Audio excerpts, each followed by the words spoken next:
Қайырлы күн баршаңызға. Құрамында қантсыз және глютенсіз, казеинсіз жасалынатын өте дәмді бельгийский вафли жасайтын боламыз.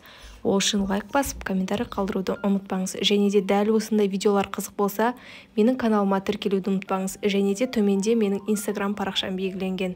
Ол үшін бізге жұмыртқа, күріш ұны, универсальный гарнец ұны без глютен, кокосовое масло, сироп топинамбура, стевия, ешкінің сүті, су және без глютен сода қажет болады. Ең алдымен екі жұмыртқамызды жарып аламыз ыдысымызға, және одан кейін сироп топинамбураны қосамыз. Және келесі кезекте стевия қосамыз. Мен 4 мерный ложка қостым.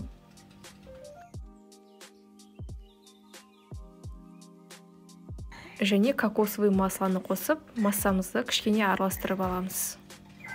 Сүтімізді құямыз. Және суымызды да құюды ұмытпаймыз. Келесі кезекте массамызды жақсылап араластырып аламыз. Және одан кейін ұнымызды қосамыз.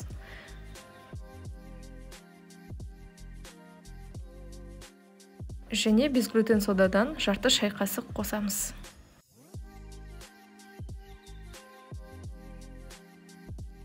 Массамызды жақсылап араластырамыз.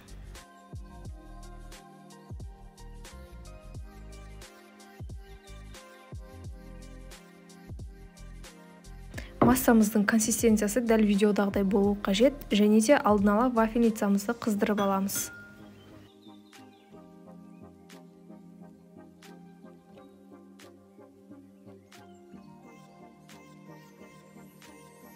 Вафельницамыз дәл осылай қызуы қажет. Келесі кезекте барлығын осылай 4 вафельницаға құйып шығамыз.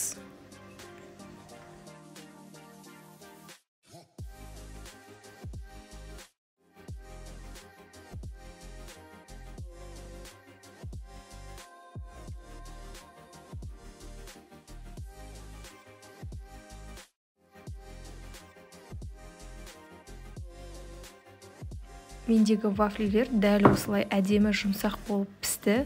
Дәмі деген өте керемет болды. Егер де сізге дәл осындай рецепттер қызық болатын болса, менің каналыма міндетті түрде тіркеліп алыңыз. Және де алдағы уақытта дәл осындай рецепттер салып тұратын боламын. Және де менің инстаграм парақшама тіркелуді ұмытпаңыз.